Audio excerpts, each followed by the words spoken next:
प्यारे दोस्तों, जैसा कि आप जानते हैं कि हम इस वक्त उत्तराखंड में खड़े हैं, जहां आप जानते हैं कि आपदा नामक एक संघर्ष जो खड़ा हुआ है हमारे समक्ष। इस चीज़ का विवरण हम अपने शब्दों में या अपनी बातों में हम बयान नहीं कर सकते हैं। अगर हम इसका विवरण दे सकते हैं तो आपको आपकी आंखों के सामने दे सकते हैं। ऐसे कि आप देख सकते हैं ये उत्तराखंड की सड़कें जो किसी टाइम बंदों को यहाँ से वहाँ आवाजाही का एक सिंपल सा साधन था, और आज ये साधन बिल्कुल मतलब कगार पे खड़ा है, जहाँ से ना हम यहाँ जा सकते हैं ना यहाँ जा सकते हैं। एक सीधा समक्ष रास्ता है और यहाँ से ऊपर कम से कम कोई 1.5 लाख बंदा इस वक्त सरवाइव कर रहा है। पहाड़ी पे नहीं है, जहाँ भी नहीं है, कहीं भी रास्ता नहीं है। इस आपदा के बाद जैसा हमने यहाँ पे अनुमान लगाया है, यहाँ की व्यवस्था, यहाँ का माहौल, यहाँ के सर्कमस्टांसेस, राशन, विनती करता हूँ आपसे, आगे मैं लेके जाऊँगा अमन शर्मा के आगे, जो आपको पूरी डिटेल में बताएंगे कि उत्तराखंड हुआ क्या है, क्या चाहिए क्या नहीं। तो अमन जी दिखाएँ सर।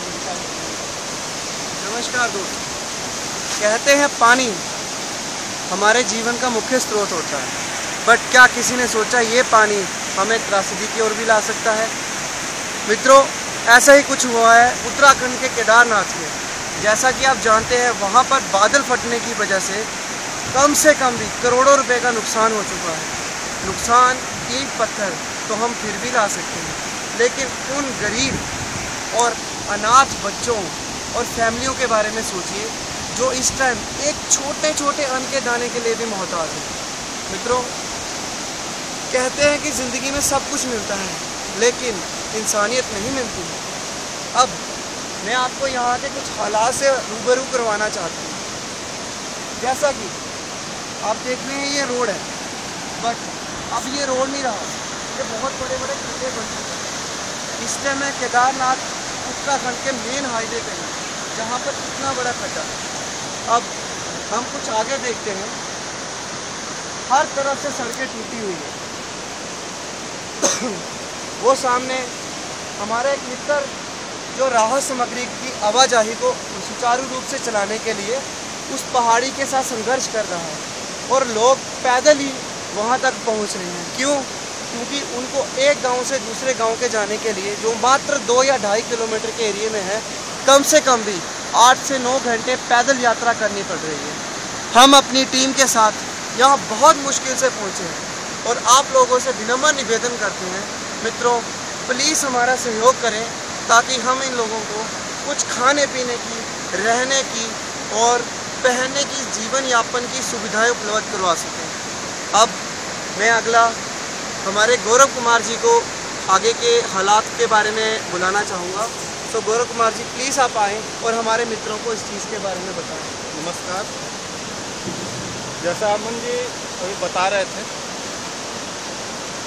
मुश्किल है पानी, इसको हम पीते भी हैं, हमारा जीवन है। और जैसा भी बोल रहे थे अमन जी, 3 चीज़ें मानव का ये अधिकार भी है, रोटी, कपड़ा और मकान, जो यहाँ बहुत मुश्किल हो गया है। कल यही सड़क पे पर्यटक आते थे लाखों की संख्या में। ये वो सड़क है जिससे पर्यटक आते थे, जिनकी संख्या लाखों करोड़ों में होती थी, और ये सड़क केदारनाथ की ओर जा रही है। आज ये सड़क का ये आलम है कि यहाँ का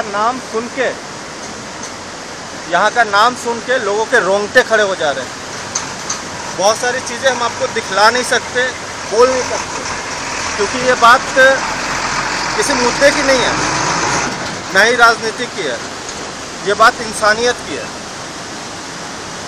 हम ये नहीं कह रहे कि आप मेरे साथ आओ यहाँ, नहीं, सिर्फ 3 चीज़ें, रोटी, कपड़ा और मकान।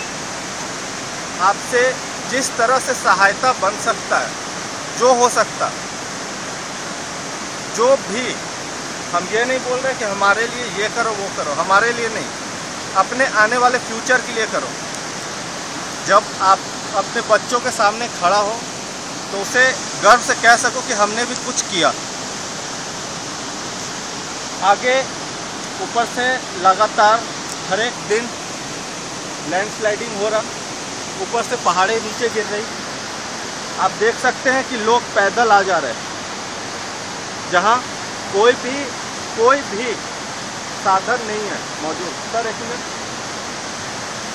आप कहाँ से आ रहे हैं? गाड़ी खड़ी है, गाड़ी लेना। आप देख सकते हैं आगे का क्या हाल हो रखा। लोग उस सामने वाली उस पहाड़ी पर से पैदल सरवाइव करके आ रहे हैं। आज हमारी टीम ने मेडिकल कैंपिंग की, जिसमें 80% लोग जख्म से और दर्द से परेशान हैं, जिनके पास कोई भी राहत नहीं पहुंच रहा। बुजुर्ग महिलाएं हैं, बच्चे हैं छोटे छोटे, जिनके पास दवा नहीं पहुंच रहा। आपसे हाथ जोड़ के नम्र निवेदन है कि मानवाधिकार टीम को आगे इस कार्य को करने के लिए सहयोग करें।